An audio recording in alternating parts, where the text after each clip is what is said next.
It would help if I unmuted. I wanted to like say, hey, how's it going, chat? How's it going? If you can't tell by the title or by the theme, kind of just hanging out today. Decided, hey, let me talk comics. Some chat on the twat was going on about Batman and Catwoman getting back together in the comics, and I saw some chatter about it.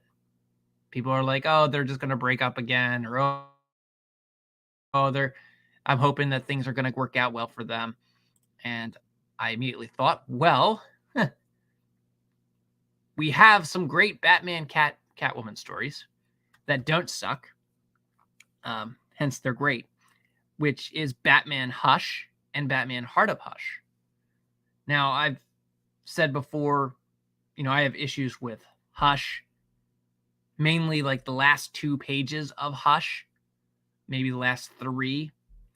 That's where Hush gets just really bad, where Batman freaks out at Catwoman, in my opinion, for no reason. Like, he just over the top reacts to Catwoman saying hush. And it's just like, that's not Batman. Like, that's the most uncharacteristic of Batman. And you could say, oh, well, his psyche was messed with and all these things. And to me, that's like, no, that's not Batman. That's not what Batman would do.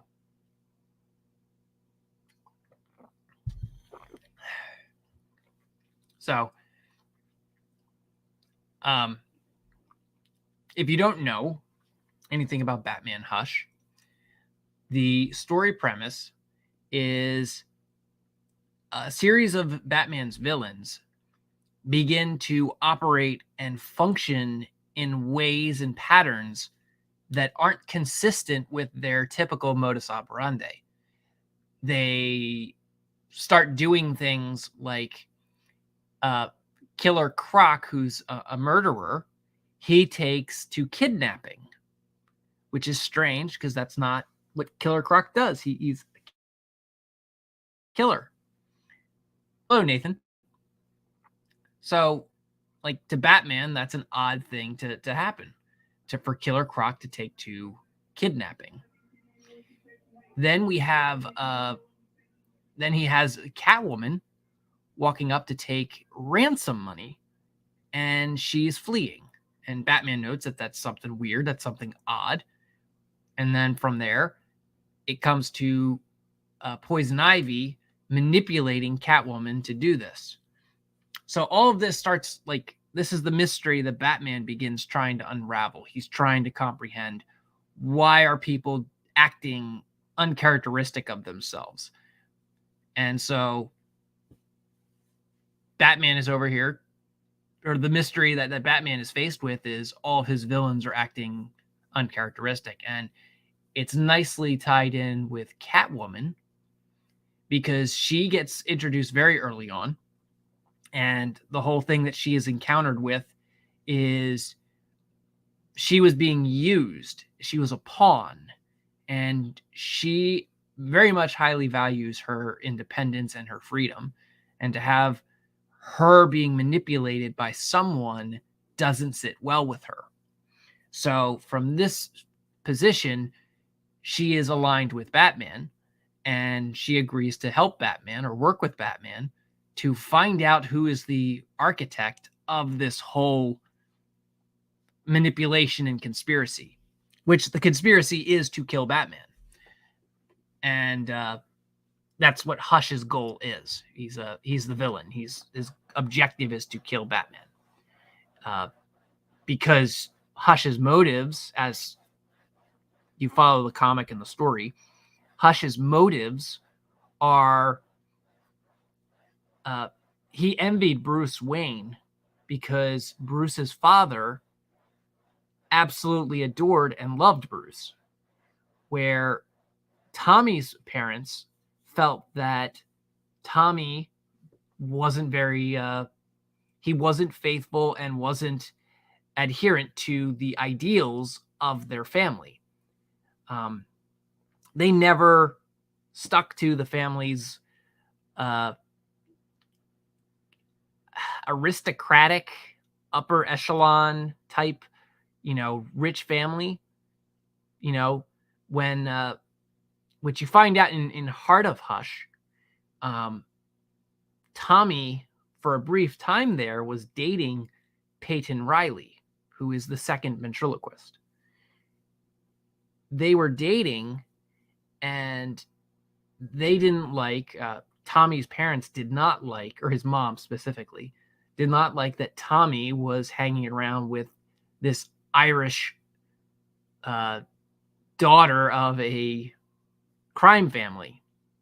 To the point, if I recall, the mom said something to the effect of, you would never see Bruce Wayne hanging around a mobster's daughter or a kid like her.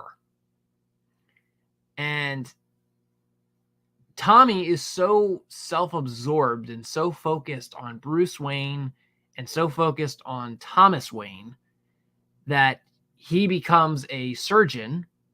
He becomes the best surgeon or brain surgeon in the world. And, he's following after Bruce Wayne's dad, who was also a surgeon. I forget if Bruce Wayne's dad was a heart doctor or if he was a brain doctor. I forget. But nevertheless, Tommy goes into that field to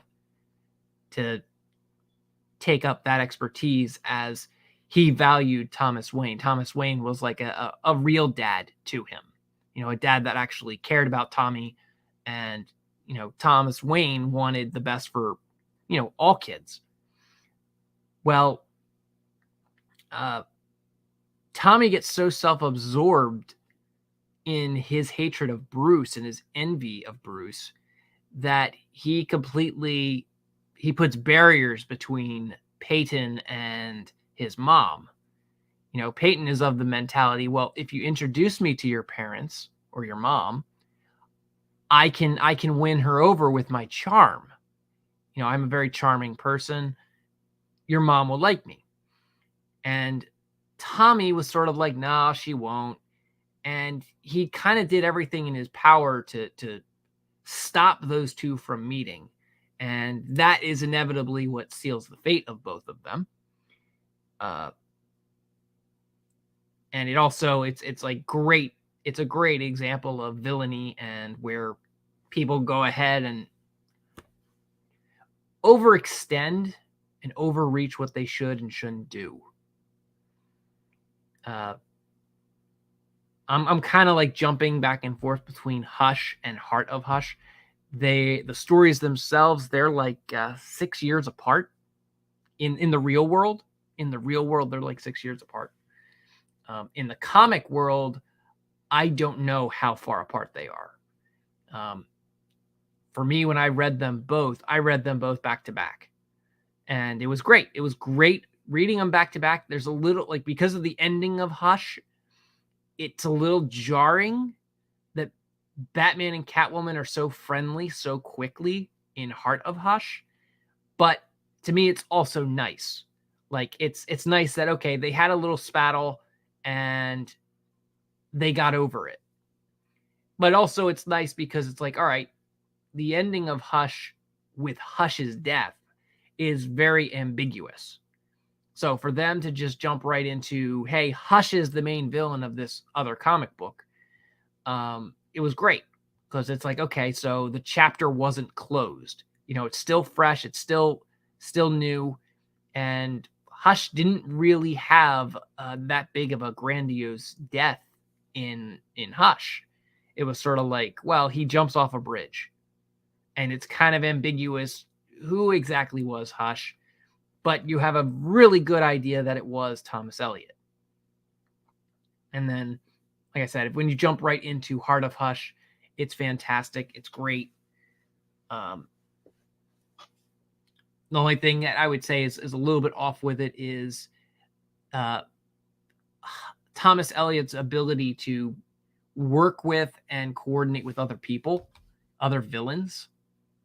That's a little rushed if you're taking it from the angle of one right into the other. You'd have to assume there was some maybe 6 months between, maybe 2 or 3 months.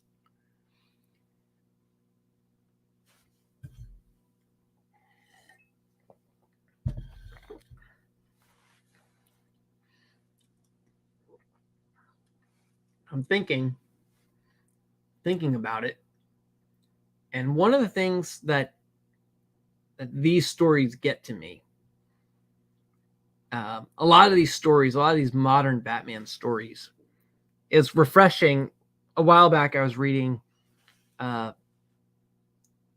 which is it? It wasn't Bane of the Demon. It was, I think, Bride of the Demon, and that's a good story. I like that story. I like a lot of Ra's al Ghul stories. Like, he's a fantastic villain. But I was reading that story, and it was awesome because it's from a time when Batman stories didn't really focus, or I should say that story. I like Chuck Dixon Batman, but in this particular story I'm talking about, Bride of the Demon, it doesn't focus on Batman.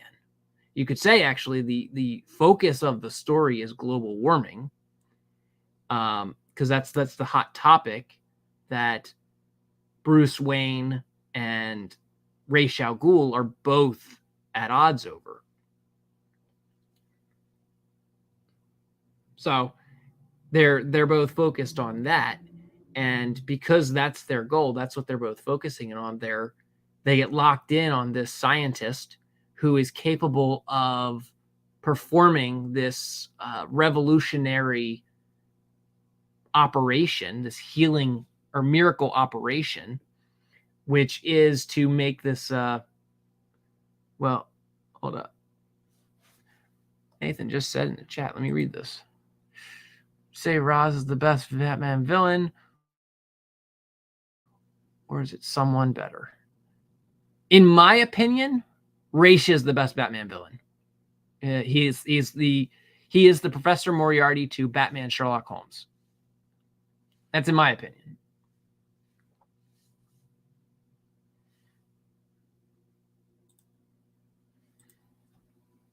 But yeah, so it's like when in the story, the scientist's job is to dip this woman, this actress, who is sort of like falling in love with Ra's. Ra's is falling in love with her, and the scientist's job is to dip her into the Lazarus pit and rejuvenate her, bring her new life, and make her young again, because she's now like 60, or I think she's like 62 or 64 in the story, and she's just like her acting career is on the decline. She even has like her producer, her writer says, you're washed up and you're not going to amount to anything, and you got to stick to like these old stereotypical roles, and she's not happy about it. Like she's just like, let's just face it, my career is finished. I might as well just retire. And that's when Ra's approaches her to recruit her into his plot. And the scientist, he's this global warming scientist. He's this brilliant mind. And Ra's plan is to kidnap him and his son and offer them their reward for helping Ra's is they get to live in a paradise world after the world is apocalypsed. That's their reward. And I'm forgetting what condition or circumstance his son, the scientist's son, gets injured, and Ra's offers to heal him. I think the son gets killed or something, and Ra's offers to heal him or resurrect him using the Lazarus pit. And that becomes a point of contention where Batman tries explaining to the scientist that the Lazarus pit is not going to help your son. It's going to make your son worse. And it's also another great thing about this story that I liked is it's young Tim Drake. He's not even Robin yet. He's still training to be Robin, which is great. I love that. But so in this story, my main reason to bring it up and why I contrast that to Hush and Heart of Hush is there is no personal Batman in this. Like there are no stakes to Batman. It's not like, oh, his life is in danger. Oh, not necessarily his life, but it's not like his personal life is in danger. It's not like he's going through a midlife crisis.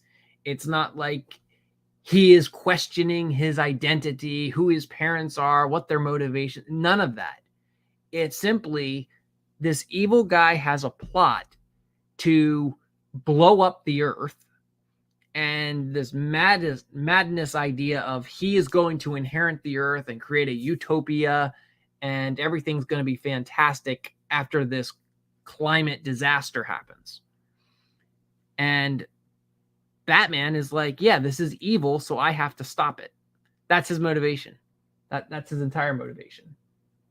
It's not like a modern story like Hush. Hush is like a modern story where it's, oh, this villain or this bad guy is somehow connected to Batman, and they have a vendetta against Batman. And because they have a vendetta against Batman, that's why Batman does what he does. That's why Batman gets involved.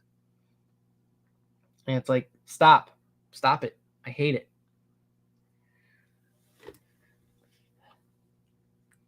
That's what really gets me with modern comics, specifically Batman.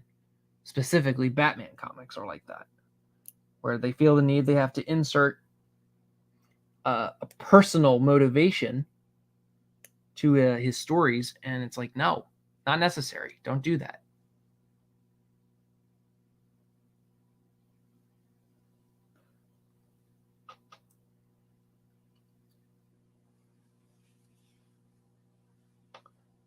I'm right now messing with my robe here. I have this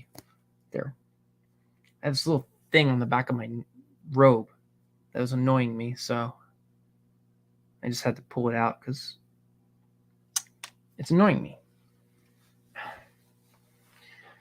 So with Hush, that's the big problem I have. One of the big problems I have with Hush. Would you say it helps when Batman has less personal motivation? Yes. Yes, it absolutely does help.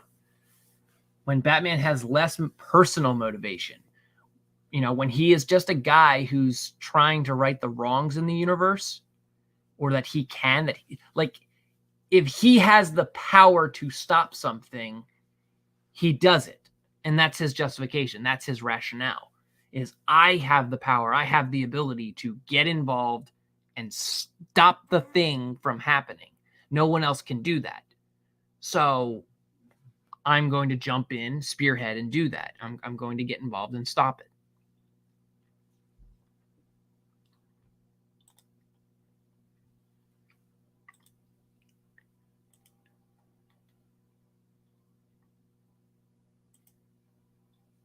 There's and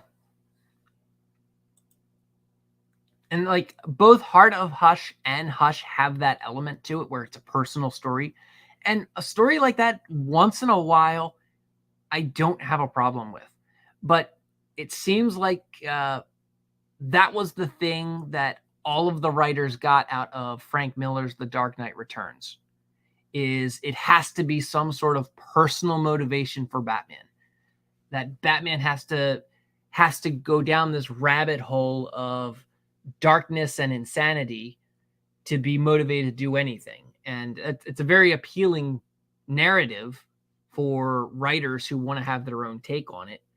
I know I catch a lot of flack because I hate The Killing Joke by Alan Moore. Like it's not a good story in my opinion. It's not fantastic. There's nothing really particularly interesting about it. It's like, oh, the Joker's plan is to make Batman kill him because Batman doesn't kill. And if your whole supposition is that Batman doesn't kill, period, I would say that's not entirely true. You know, Batman tries to not kill. Like, that's his active goal, is to not kill. But if there's a mistake, I just said Bride of the Demon. In Bride of the Demon, Batman doesn't kill, but a lot of people die in that League of Assassins facility because there's no alternative. The alternative is the entire world gets destroyed. Like, which is the lesser of the two? And, you know, that's the circumstance that Batman has to make. Batman has to say, okay, I don't want to kill anyone, and I'm going to, you know, give them the opportunity to escape. But if they get in my way, I have to do what I have to do. And it's not a matter of like, oh, Batman, his moral code. It's more so, I'm the guy who can do the job. And since I'm the guy who has to do the job, this is the only way I can do it, is if I don't have these obstacles, if I don't have these people stopping me. And, you know, Batman doesn't try to kill the League of Assassin members in that story. He just indirectly does, because he doesn't save them. He doesn't do anything to help them escape. You know, he's the one who causes the facility. If I recall, it might have been Talia who actually set the facility up. But Batman's entire purpose of Batman being there is to sabotage the entire facility. So at some point, Batman's intent is to kill people. At some point, that comes up where it's like, yeah, this is a very real thing he has to do. So again, like when you get to like Frank Miller or The Killing Joke, and the idea is that, what would make Batman kill?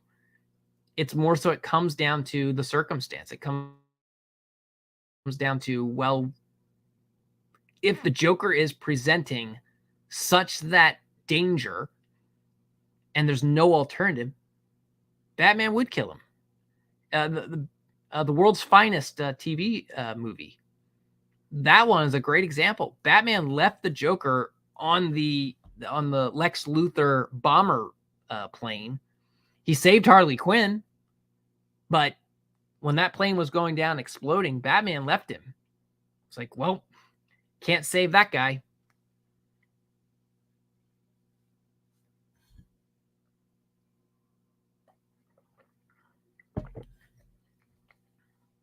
And it's like, yeah. So I don't see The Killing Joke as anything spectacular or awesome. I see it just like The Dark Knight Returns, where it's supposed to be deconstruction. It's supposed to break down. It glorifies or emphasizes or over exaggerates the connection between Joker and Batman, because you could effectively write that story with not any Batman villain, but with several Batman villains as the main antagonist, and it would turn out just the same. Like, you don't have to use the Joker. You could use Scarecrow. Put Scarecrow in that story, and Scarecrow causes this whole hallucination in Batman, causes Batman's fear to rise, and he starts getting paranoid, and Batman decides, you know what? The Scarecrow's too dangerous. I can't let him live. You know, this is a guy who's eco-terrorist level of danger and threat. You know, if he gassed the entire city, he has to be put down. Poison Ivy's another one. She's threatened to turn the entire city into a plant forest, killing thousands, millions. I can't allow that. I have to stop her. Like, there's a lot of villains that you could put into this story in this circumstance. And it's like, well, he also terrorized the commissioner. He also shot Barbara Gordon. Okay. Poison Ivy does a vine whip to Barbara Gordon's lower spine and shatters it. Scarecrow makes Barbara Gordon hallucinate, and she walks off the wrong cliff and shatters her vertebrae. Like, or Scarecrow like gets a drop on her and pushes her and she falls down. Like, there's nothing spectacularly different in The Killing Joke. And you could say, oh, well, the punchline at the end there. Okay, sure. There's a punchline there at the joke. But okay, what's to stop Poison Ivy from having a plant-based analogy with Batman? Where it's like, oh, look, this flower only blooms in season, 1 day of the year. And then at the end of the comic, Batman and her are standing there looking at this plant blooming that only blooms 1 day of the year. Or Scarecrow and Batman are sitting there, and Scarecrow explains his whole tortured past and why he's scared, and Batman offers him help. Like, look, if we keep doing this, one of us is gonna die, like one or the other. Like, we let me help you. And Scarecrow says, you can't help me. I'm too far gone. My family did some serious trauma to me and scarring. I think it's his aunt. And there's nothing you can do. You can't help me. I appreciate it, but you can't help me. Like, you could literally do that with any Batman villain. Set the theme however you want. But because that story has the Joker, everyone goes nuts because Alan Moore decided to use the Joker. That's it. Alan Moore could have written that story. Okay. I respect him. I love his writing for Swamp Thing. Okay. I respect his writing as just a pure writer. Okay. If he were to use any other villain, it would have been a great story regardless. But digressing, we have The Dark Knight Returns. We have The Killing Joke. We have Nightfall, which I like Nightfall. I've said that before. I like Nightfall. We have Batman Hush, Heart of Hush, Batman R.I.P. I skipped over in the timeline. We have Bruce Wayne, or Wanted Bruce Wayne Fugitive. We have The Court of Owls. We have War Games and the build-up to War Games.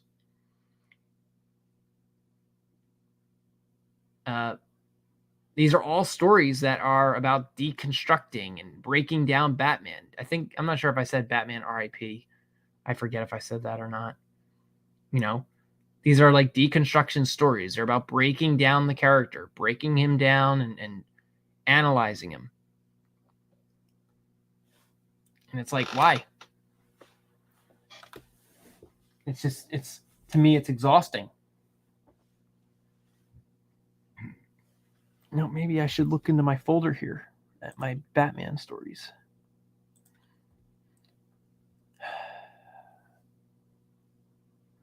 Yeah, War Games, War Drums.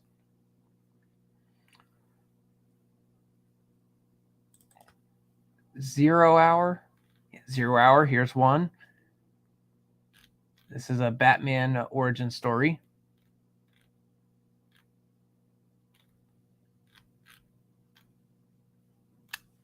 Oh, never mind the Superman Batman stories, where they also go into breaking down Batman and understanding who he is. I talked about I don't know if I talked about it before on stream, but one of my favorite Batman stories is actually Superman Batman Torment. That's where Superman dies and meets God, and Batman falls in love with a woman who is falls in love with Orion's wife. And it's like a forbidden fruit for Batman, where it's like he's in love with a woman who he can't have.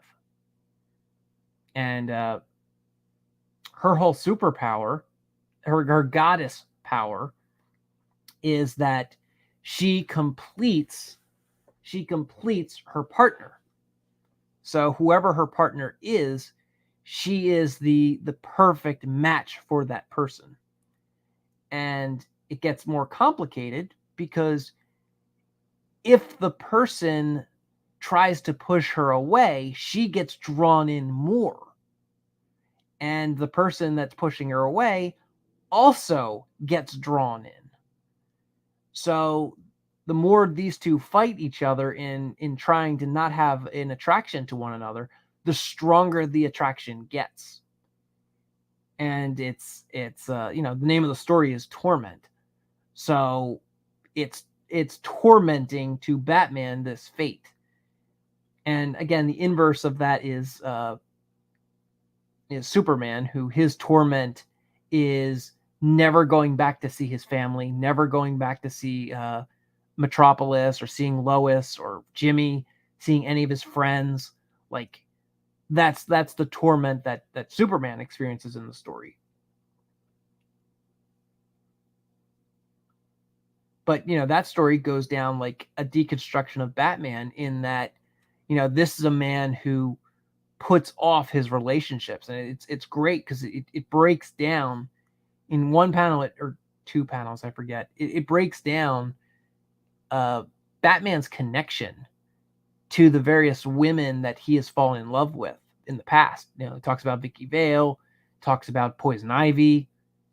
It talks about I forget if it's Sasha or if it talks about Vesper. I forget which one it talks about. But it runs through, and I don't remember if it talks about Diana. I don't think it talks about Diana. It's been a while since I've read that one.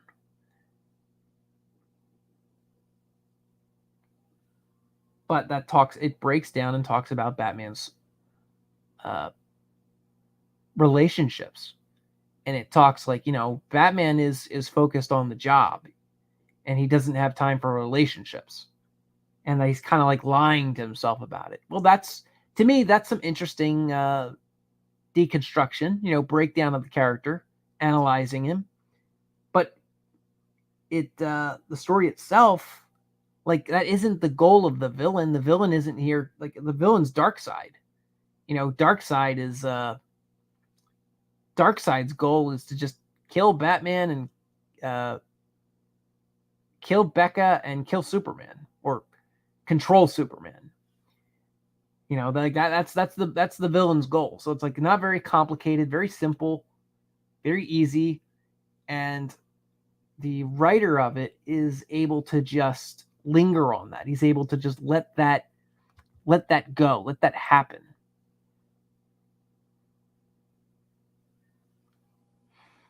Oh. Nathan says, isn't that the point, though, to make Batman's villains an inverse of him?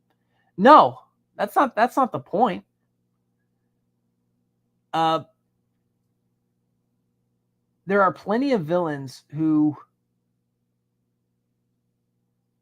I would say aren't the inverse of him. Like a lot of people like looking at things like, let me go with, I'm going to think of a Sherlock Holmes villain, who I'm drawing a blank on who they are.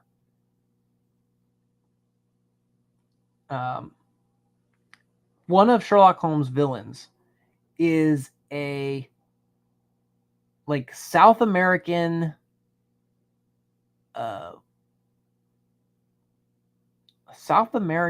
like hitman. They're like a voodoo witch doctor dude. And his thing is that he's not South American, he's Indian. I think he's Indian. He's like an Indian tribesman. And his shtick is that he gets these like fake shoes that he wears, and he has a peg leg. And his gimmick is that he's a tiny little guy. He's really tiny. He's like 4'3" or something like that. And he crawls into places that you can't normally get to. And he uses all sorts of like ninja gear to do it. And that's one of the ways that Sherlock Holmes finds him, is that he notes that on the walls, there's these little chip marks. and they're very subtle. And if you aren't looking for them, you'd just dismiss them as like, oh, that's wear and tear on the wood or wear and tear on the side of the house. But Sherlock Holmes sees the footprints in the soil, and then sees that they go up to the wall, but they don't stop, or they don't go to the window. Like there's nothing on the windowsill, which that doesn't make sense. Where did the tracks go? And he concludes that, well, what happened was the guy scaled the wall, meaning he went up to the roof and broke into the house to assassinate his target by climbing. And he's such a small guy that he can be evasive and undetected for being virtually inconspicuous. Well, that character, other than being, well, I wouldn't say small, but other than being an assassin, he really isn't the inverse of Sherlock Holmes. Like he's not particularly dumb. He's not, his methods aren't particularly simple. They're complicated. His method was he used a poison dart to kill his foe, and then once this foe died in their sleep, he would sneak down, walk up, pull the pen prick out of their throat, and then disappear, leaving no sign of the poison or the method of poisoning. If I remember the story correctly, I believe that's how he did his murders. So it's like you don't need to have an inverse. The inverse is a great dynamic when you have when your character has a little bit more oomph to them. Like if you have personality, that's where you get the great inverse dynamic. That's where the inverse looks really well. I've said it. I think I've said it before on stream. Batman's villain Bane is a great example because Bane is a master criminal mind. Well, Ra's al Ghul is also a master criminal mind. And that's what makes them great villains, in my opinion. They're both supposed to be Professor Moriarty. They're the ones who are able to convolute and conjure plans that will throw the detective in for a mystery. That the detective begins spinning his wheels trying to figure out what's the agenda, what's the goal. And they sort of allude to that with Hush, and they make you think at the start of Hush that Hush is this sort of tactical genius mind. And then they throw that out the window when the Joker goes off the rails on his own plan. And I think Riddler and Scarecrow explained to Batman that the one who screwed up everything was the Joker, because they had a plan. The Joker was supposed to stick to it, and the Joker didn't. The Joker went off the rails and decided to do his own thing. And I believe, if I recall, the Joker had said something to the effect of, "I'm not going to be a part of this game."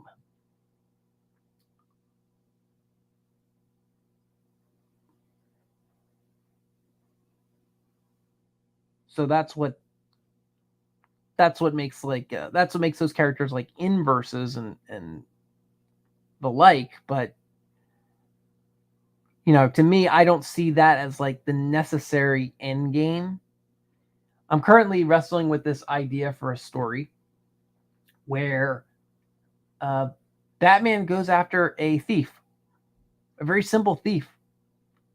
I'm at the moment, because I'm tired, I don't remember the exact details of what he's going after this thief for, but I thought about it and I was like, Batman would go after a thief.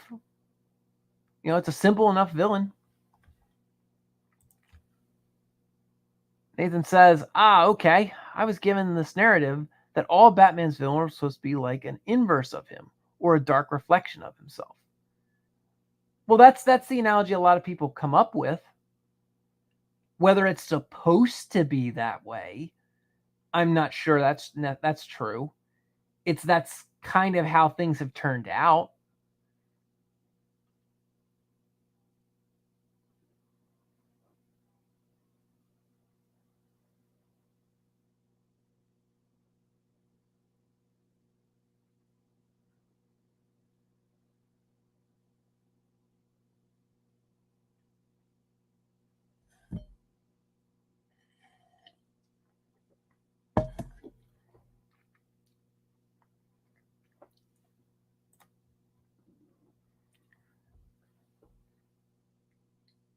So yeah, I just get exhausted with these Batman stories where they're always about his past. I was reading a while back. I was reading the new Red Hood gang stories from like 2013, and again, it's more deconstruction nonsense of Riddler. I want to say Wayne Enterprises being evil, and what else is it? The Red Hood gang taking over the city of Gotham, and Bruce is still learning how to be Batman, so he's making all sorts of stupid mistakes. And it's just like, why? Like, I don't know the point of that story. Like, right now, I have no idea. The Riddler was all this bravado and like, oh, I'm smarter than you, Bruce Wayne. And it's like, I still have no idea what the point of that story was. It was I can derive it was meant to make like show how Gotham City doesn't know that Bruce Wayne and Batman are the same, because that's something that happens at the end of the story where Bruce Wayne gets kidnapped and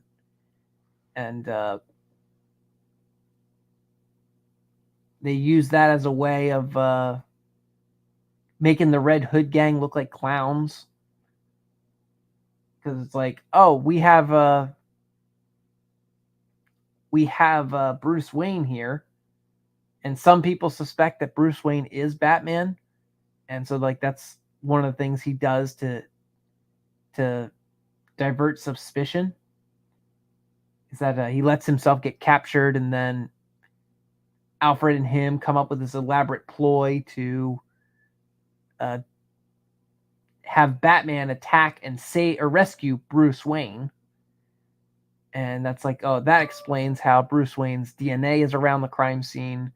That explains how Bruce Wayne is in support of Batman. Because it's like, oh, Batman saved Bruce Wayne.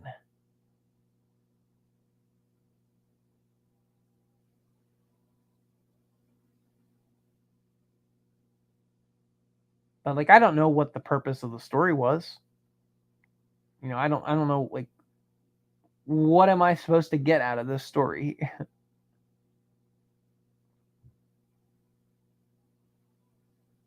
You know, I can get a lot of things out of Bride of the Demon. I can get a lot of things out of that. You know, several times Batman is trying to avoid innocent people getting hurt and dying several times. Like that's up front and center of his mind. You get that from his character. That's his motivation. In the Red Hood gang, his motivation is to stop his company from doing evil things, and it's to stop the Red Hood gang from taking over the city because they're evil or something. They're killing people. And it's like, okay, where, like, why not just have the police do that? You know, that's how I read that. It's like, okay, why not have the police do that? Like, why is Batman here for this? And like, logically, the only answer they have is, well, his family is the one contributing to the corruption, or his business is the one contributing to the corruption. And so it's like, all right, if the family wasn't involved, how would Batman do any of the things that he's trying to do in this story? Well, he wouldn't, because he wouldn't have any knowledge about any of this. He would have to find some way to infiltrate. He would have to find someone on the inside and talk to them and actually do some detective work, some investigating. And they were like, no. Our lead into this is that it's connected to the Wayne family. It's connected to his roots. And it's like, well, that's why it's bad. Because Like, imagine, I'm going to use Sherlock Holmes again. Imagine Sherlock Holmes, okay, that peg-legged assassin. Imagine this person, their whole motivation for assassinating people is they don't like Sherlock Holmes. That's like, what? Huh?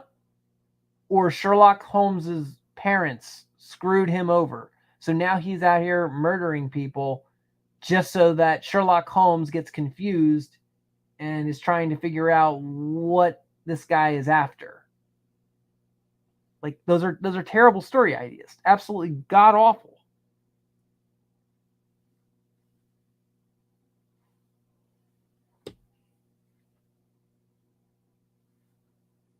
And yet that seems to be like the only thing people want to do with Batman. Another reason why I say I despise Grant Morrison. Grant Morrison's a terrible writer. I absolutely hate what he did to Batman.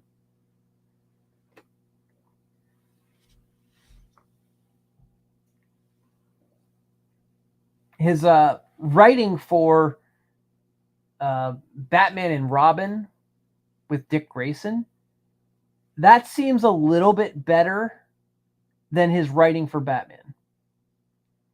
And I say that because it's like, he gets that Dick Grayson isn't Bruce Wayne. Like, he gets that there's a different personality, there's a different style, and he doesn't seem determined, or didn't seem determined, to rip Dick Grayson apart. That's my understanding. Whereas with Bruce Wayne, he has said his objective was to tear Batman down. His objective was to break Batman emotionally. And for that, I'm like, screw you, Grant Morrison. Because that's not something like, that's like me writing Sherlock Holmes, and my objective is to break down Sherlock Holmes and tear him apart emotionally. It's to tear him apart as a person so that he is not the Sherlock Holmes that everyone loves. It's like, why? What's the point? I don't know why anyone would do that. I don't know why that's the goal. Like, tell a good story. You don't need to tear Batman apart to tell a good story. But that's the mentality of modern day writers.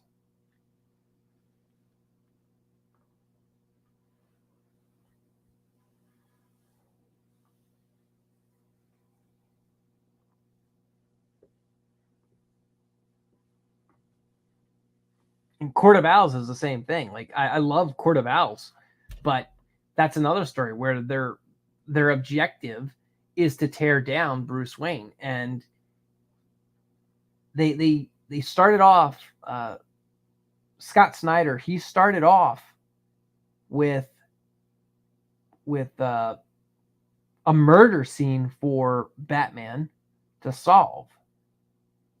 And it starts this like flip-flop back and forth of, is it a conspiracy with the Court of Owls or is it not? He's not sure. Maybe it is.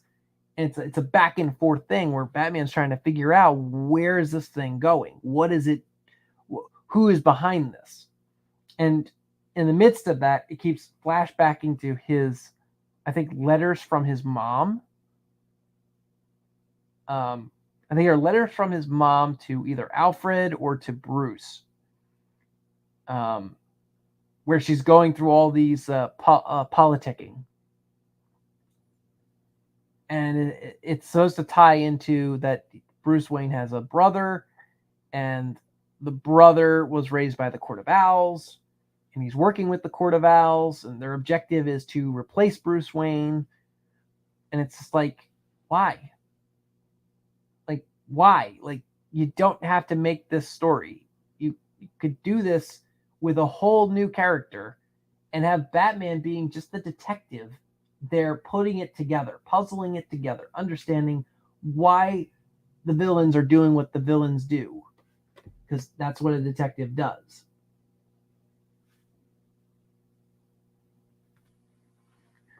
Nathan says, I agree. I loathe Morrison for a similar reason. I believe he did something similar with Red Hood, or tried. Well, I don't quite know what you mean by he tried doing something similar with Red Hood. Red Hood,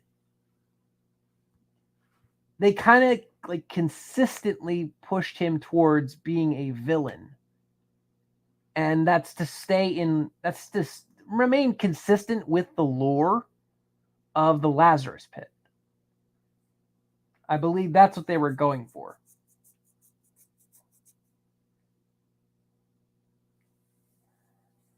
Their goal for that was just, okay, the Lazarus Pit drives you crazy.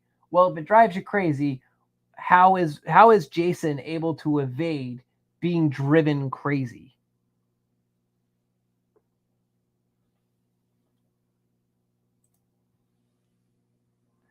He basically tried to make him as unredeemable as possible, Nathan said.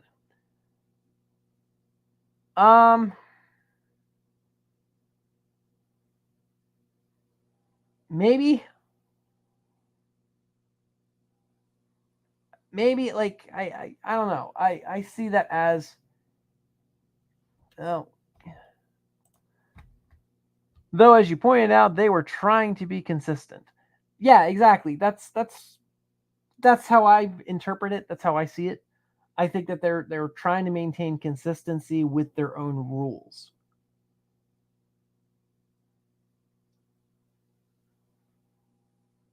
I'm trying to remember at what point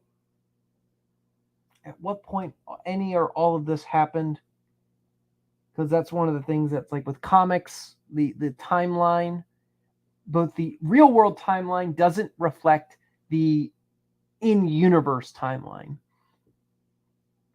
let alone retcons and things like that. So, like, I'm trying to think. I don't know if you've read The Lost Days, the Red Hood, or is it Red Hood? I think it's Red Hood Lost Days, or if it's Batman Lost Days. I don't remember which. That's the comic where Talia, they show you that Talia resurrects Jason. Yeah. It's this comic where Talia resurrects Jason, and her whole plot and ploy is to have Jason go to Gotham, replace Batman as Batman, so that Bruce Wayne can retire with her. Like that's her plan. Lost Day is probably my favorite Red Hood comic. Yeah, I didn't find that one very impressive personally. I didn't find that particularly impressive at all.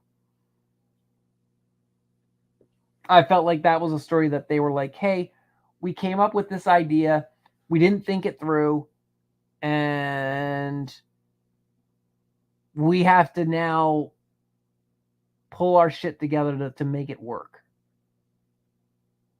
And I mean, I know a lot of people, I used to know a lot of people who like that comic. They're like, oh, it's a good comic. Me personally, it's just, it didn't resonate with me. Like, I love Talia al Ghul. I think she's a great character. I prefer her as more of the femme fatale who leans good. I like her when she leans good, not bad. And I like the part I like about that comic is that she is willing to, she's trying to help Batman. And she acknowledges that Jason is a part of him that matters.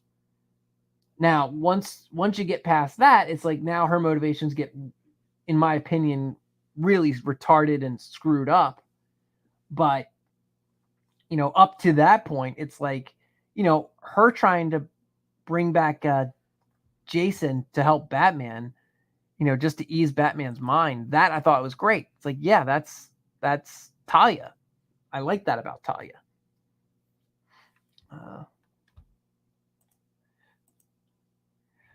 I see your point, though. Could it be better? Absolutely. But I enjoyed it for what it was.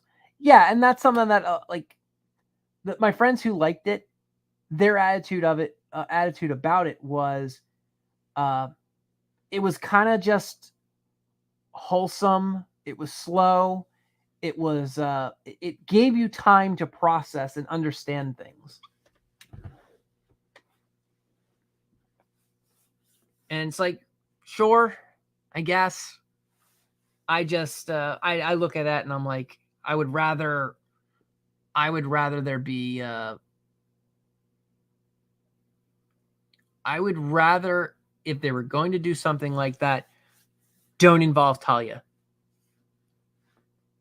That's probably my biggest problem with the entire story is Talia's involvement.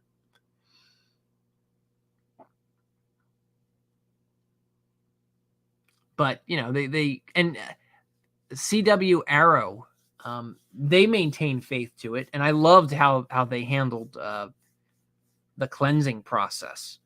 CW Arrow had Thea use the Lazarus Pit, and it wasn't her choice. It was, if I recall, it was Dark Archer's choice. He was the one who made her use it, or convinced Ollie to let them use it, or to use it. I wouldn't say let them, but to use it.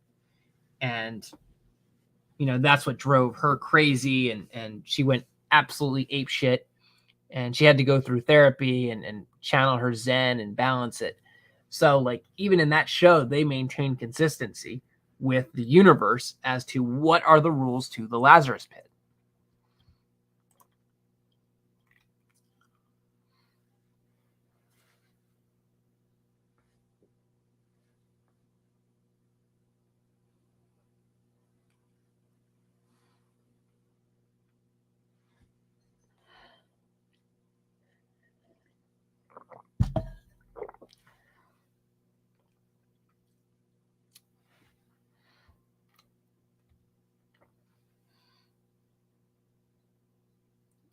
Trying to think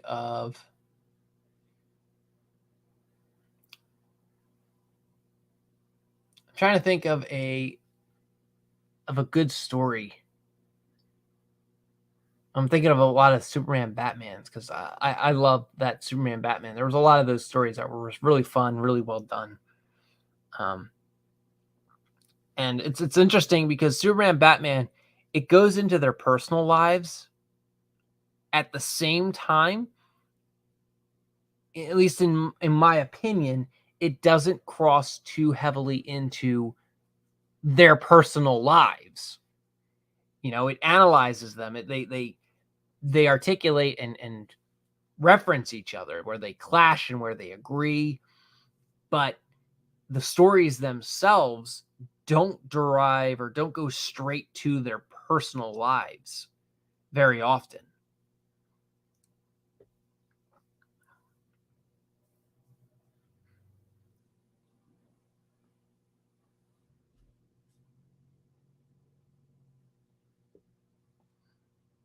Even thinking about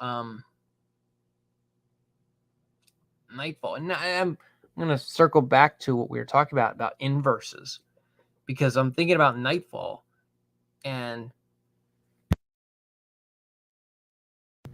one of the things I noted about Nightfall was a lot of the villains in that they don't get personal with Batman. They just simply they commit crimes, and they treat Batman like he's the cops. It's like, all right, we're able to get away with this crime until Batman shows up. Then when Batman shows up, it's like, oh crap, guys, scram, book it, get out of here, cancel the plans or abort. Like, that's how they handle Batman. And that's great Batman to me. That's fantastic Batman.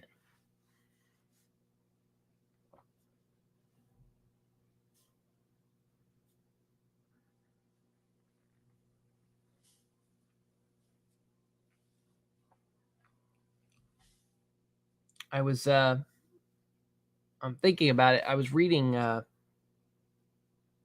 reading some Star Wars comics, and I like the stories where there is some struggle, there's some strife to it. Because when you think of Star Wars, typically you think they have the Force, and the Force is just all powerful and space wizards, and they wave their hand and things get destroyed. But what's interesting in a lot of those stories is when the character can't fall back on the Force, when the character can't just wave their hand and the solution is solved. So a lot of the stories I'm reading right now are like early Luke Skywalker, before episode 5. And it's like, imagine if they had written these Star Wars stories where all of the villains have this deep-seated and personal connection to Luke Skywalker. That would just be terrible. It would be terrible. It's like every single character is out to break down Luke Skywalker's psychology, his hope. Like, why does Luke Skywalker have hope? Why does he have these aspirations and dreams of adventure and journey? We have to dissect this. We have to break this down. We got to create a villain that is the inverse of that. We got to create a villain who's despair and entropy and loathing. It's like, why? Why does this have to be a character? And why does he have to have a connection to Luke? So, like, with a lot of comics and a lot of stories, I always think about shit like that. It's like, what's the point of writing your story to be like that?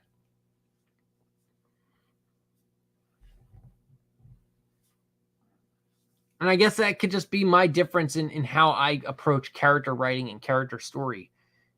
I take on the approach of, I have a character, I have a role or a thing I want him to be good at or do, and then I start to fill out the things around him that make up who he is. So it's like, I can make this guy a martial artist. He's a fantastic martial artist. He's the best martial artist, the greatest martial artist, the best. No, bar none, no one comes close to this martial artist, right? But it's like, all right, what else? Like, what else is there to him? Well, he also likes cooking. Cooking is a thing that he likes to do just as a fun pastime. It's a personal quirk of his. All right, cool. So he's like a martial artist who likes to cook. What's his family situation? Well, he has a full family. He had some disagreements with them, or no, maybe instead he's following in the footsteps of his dad. His dad was a martial artist, and so he's inspired enough to be like his dad. And he's like, I'll become a martial artist, like my dad. And so he's set out on his journey, much to his mother's dismay. She does not approve of this life choice of his. She's worried about him. He might die if he continues this route, because he's going to be picking fights with people who, married to a martial artist. She knows what type of people that life leads, and she doesn't want that for her son. So that puts my character here at odds with his mother. So when he meets the players and he meets the other characters he's supposed to interact with, that creates a circumstance where they can bond, or they can clash, because maybe his mom is a little authoritarian. She might be a little controlling. Then again, a character might say, yeah, my mom, she means the world to me, and every second I'm away from her, that I'm not home, she's panicking, she's worried. And so this character that I just created is going to look at that player character and say, I entirely understand you. That's a real world thing, and I that creates a bond between the character and the player.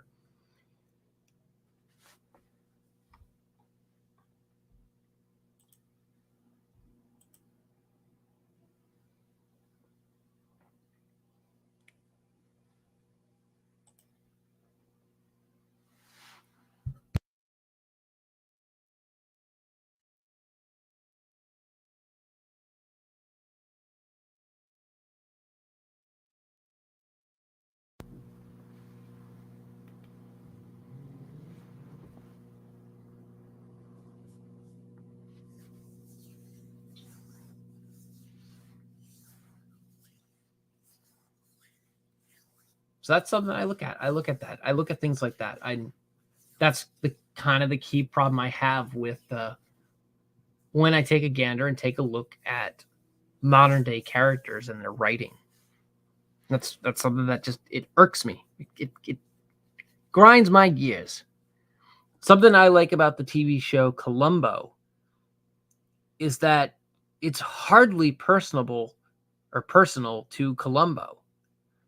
Now, he has his little funny moments where he starts playing pianos, he starts singing, he starts saying, "Oh, my brother-in-law," like he has all these anecdotal experiences and things that he puts forward. But it's not personal for him. In one or two episodes, he says, he talks about other cases that he's worked, and he has said stuff like, I respect the criminal that I'm up against. Do I envy them? No. But respect is something different. Like, does he admire them? No. But he respects them for being honest about who they are. And that's the most that to Columbo, I believe that's like the highest praise he could give someone who does something terrible is they can admit and own up that what they did is wrong, and they're not hiding away from that. That they acknowledge that, hey, I made a mistake.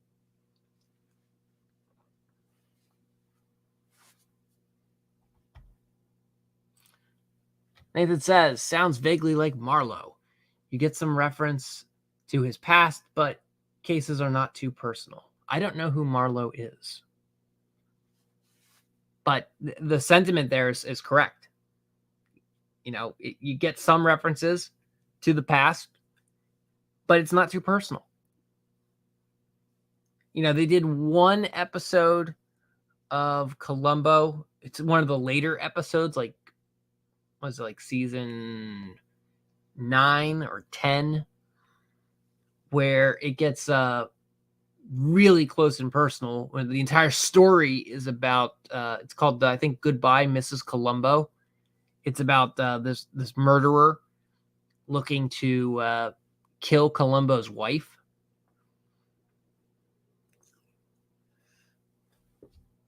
He says, Philip Marlowe, Raymond Chandler noir novels. Sorry. Yeah, I haven't read them. I don't really read noir novels or comics or anything like that. So that I'm ignorant of that, Nathan.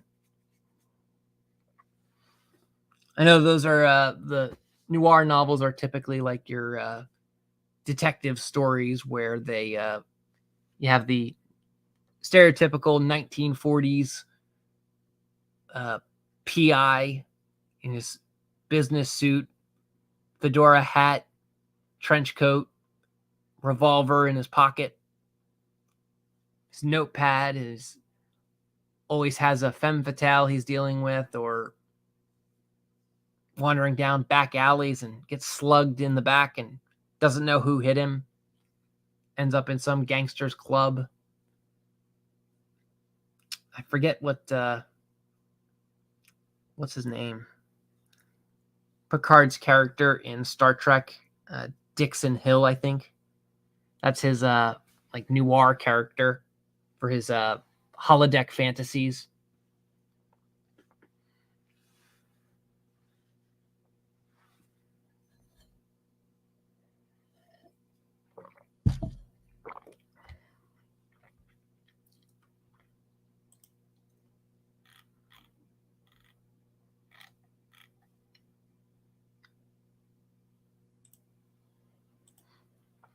Correct, my mistake. Just saying it's of a similar sentiment. Anyway, gotta go. Great stream. Thanks, Nathan, for stopping by, man. Thank you.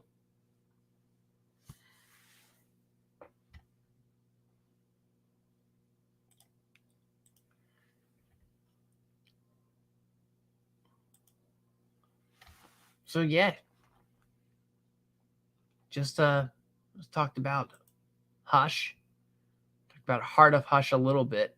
Heart of Hush, I didn't talk too much about that, so maybe I will right now. Heart of Hush, if I recall, it's been a while since I've read it.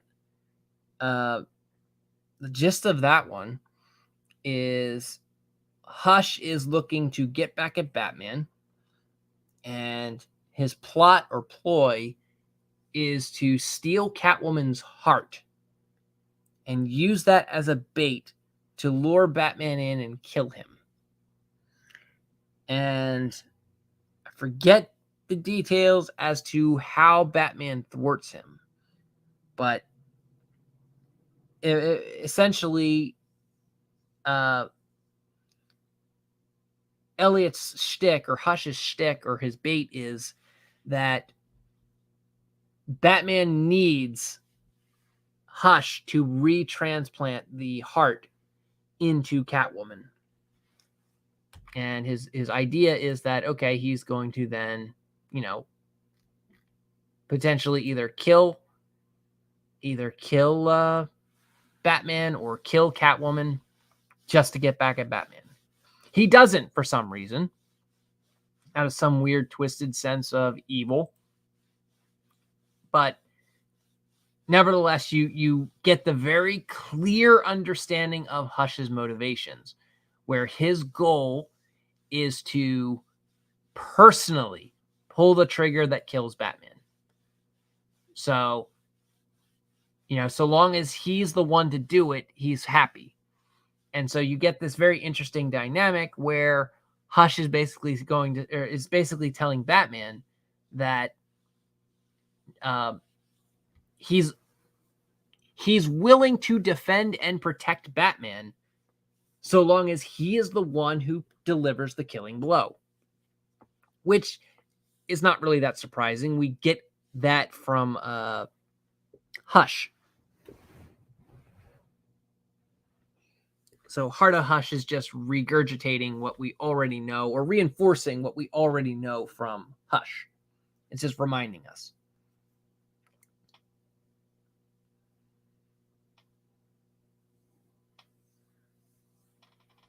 And that was a very interesting part of Heart of Hush. It's a smaller story than Hush itself. Hush is 200 some odd pages, where Heart of Hush is if it tried, maybe 90 pages. It might be less, actually. It might be more. It might be closer to 60. Yeah, I want to say it's probably closer to 60.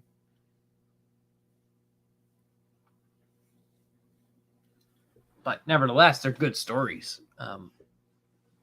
Heart of Hush is fantastic.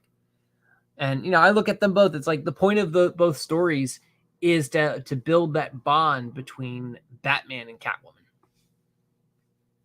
It even teases Batman and Zatanna, because Heart of Hush was written by Paul Dini, and he's a huge Batman Zatanna fan.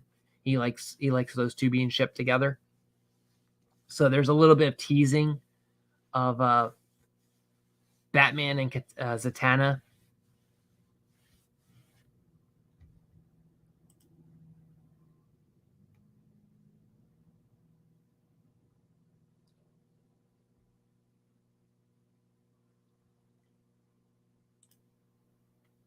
Right now perusing the Twit Twat.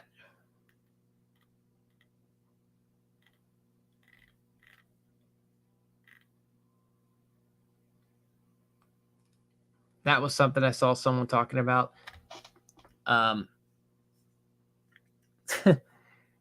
People talking about Batwoman, CW's Batwoman, and people talking about Gotham Knights. Both are, in my opinion, terrible. Batwoman is comedically bad. It's wow. The acting, absolutely terrible. Absolutely terrible. I could watch one episode and I couldn't watch any more of it. And just as the show progressed and I would see clip after clip of these episodes of the show, I have no idea how anyone could tolerate it. Like, people watching it they must be glutton for punishment. That's the only logical conclusion I could come out of it. And Gotham Knights is just as bad. Like, I'm enjoying watching heel versus babyface's review because he actually makes it entertaining. You know, he just cuts through the nonsense and just says, this is what happened. And he does it in a comedic way, like over the top, and hilarity ensues.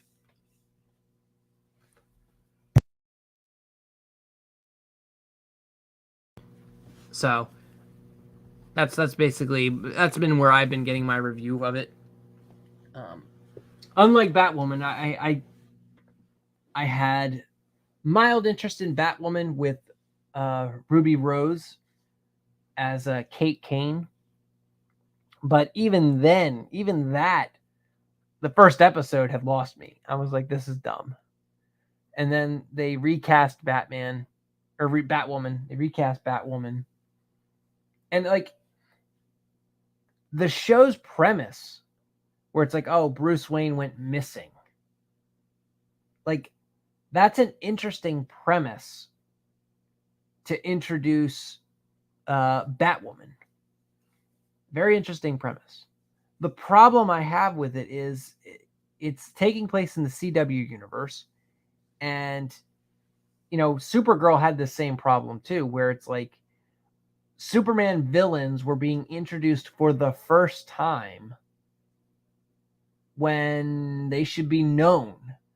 Now, what their gimmicks are, what their plans are, that's what's supposed to change. That's what the writers, if they were good, they would understand. They would say, okay, Metallo, this is not Metallo's first rodeo. He's already clashed with Superman. So, you know, his operations here are going to be, you know, XYZ, and Supergirl, her talent is being able to thwart that. Her talent here is to say, okay, I can analyze this, and you as the audience, you're supposed to say, you know, if this were Superman, Superman would have handled it like XYZ, and Metallo would have him dead to rights. But this is Supergirl. Supergirl isn't Superman. They have different methods of operations. They have different tactics and strategy. You know, that's what makes the story compelling, is watching the character be themselves and actually act as someone different from another person. And I think that's something that's seriously lacking in writing as well as in TV shows.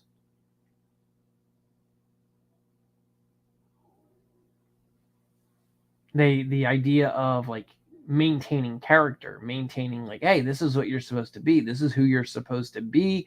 This is what makes you different from every other character. And that seems to be a lost art or a lost concern for a lot of the writers, at least at CW. And I went, let me backtrack, because it's not just CW. It's all sorts of media, in video games, in Hollywood. They lack this understanding of what is character.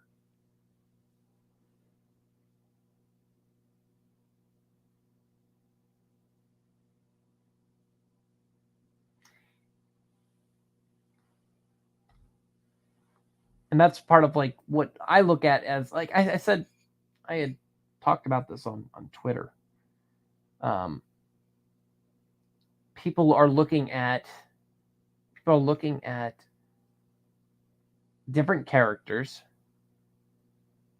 and different universes or different franchises, and they're talking about them with no knowledge, not even a hint of knowledge of anything about anything.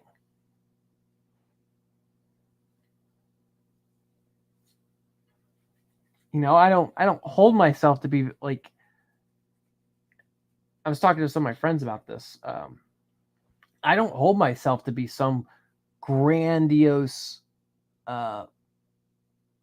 oracle or Metatron of knowledge about comics, about characters or story or lore. I'm just a fan. I'm a guy who likes talking about it. I'm a guy who likes writing stories about it.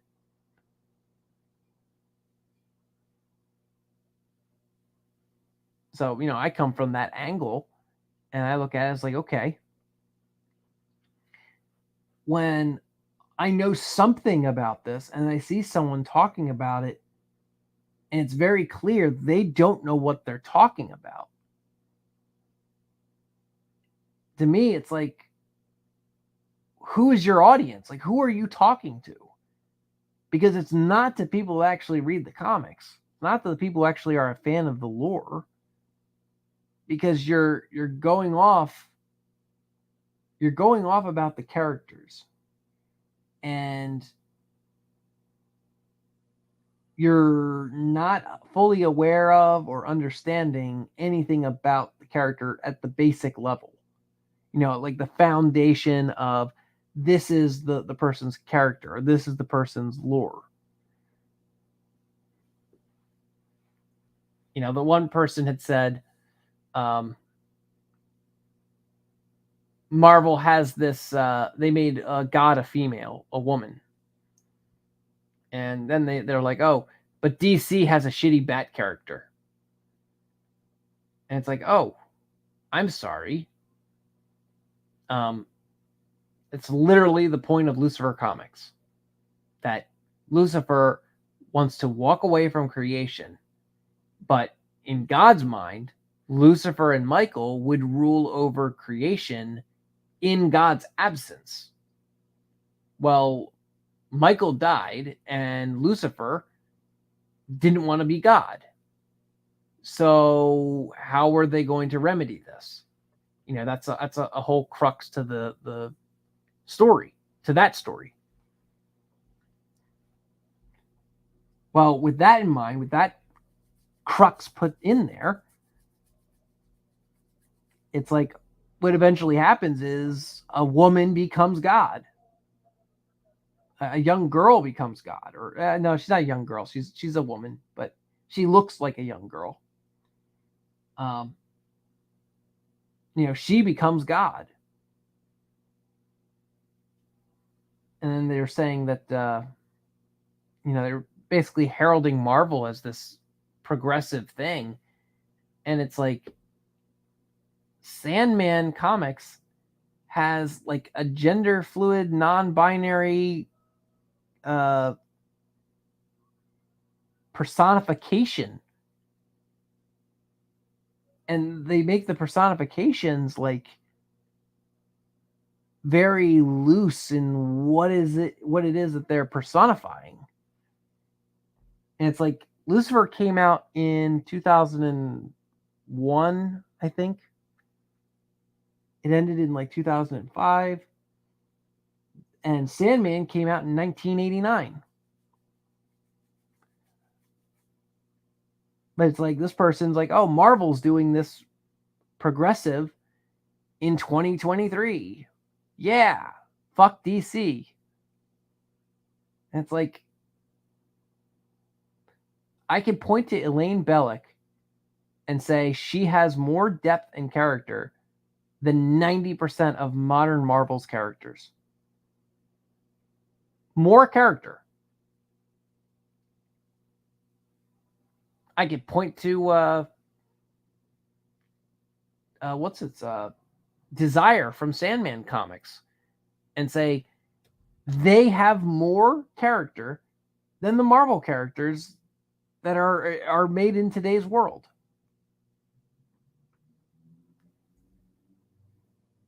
Like, Desire's motivations are to basically fuck with people. It's to mess with people. Because the whole idea is you have desires, and that's where they derive their power. So from them deriving their power from that, they're naturally going to try coaxing you and making you, give in to that power, embrace that power.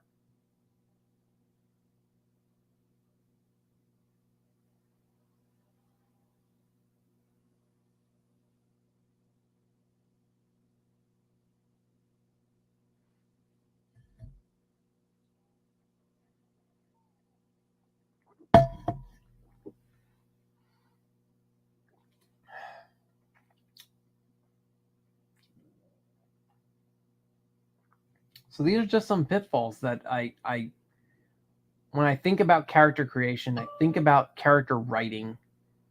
These are things I think about. And I don't want other writers to fall into these pitfalls. I want writers to write good characters, interesting characters. That's been like my goal ever since I've gotten good at writing, is just to help other people write something that's good. You know, write a good character, write a good story.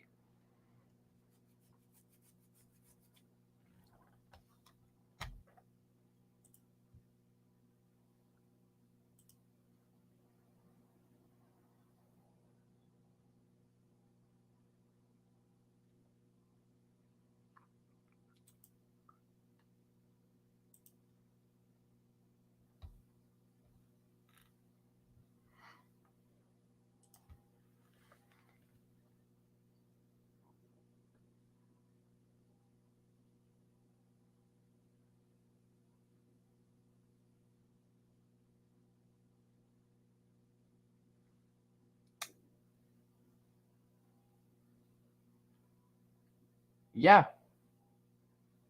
Well, I'm tired. So I think I'm going to end the stream here. I got to let out some rants. Not really rant. I didn't go on any rants, but maybe I did. I don't know. I'll let you guys tell me that in the comments below if you think I did some ranting.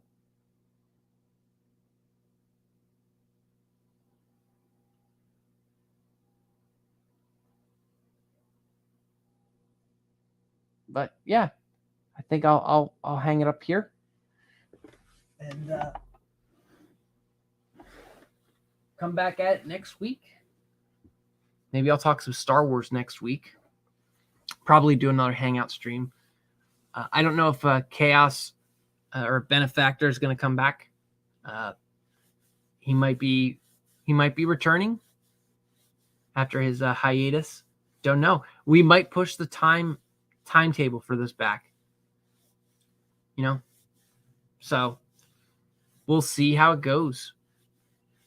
But thank you for tuning in. Thank you for listening. If you have any questions or if you have any topics you want me to cover or talk about, feel free to hit me up. I like to be interactive. I like to engage with the chat. So I appreciate Nathan hopping in and having some engagement. So, and I thank you for listening. I'm Crusader Jackaran, and I look forward to you visiting next time, or in the future, whenever you can.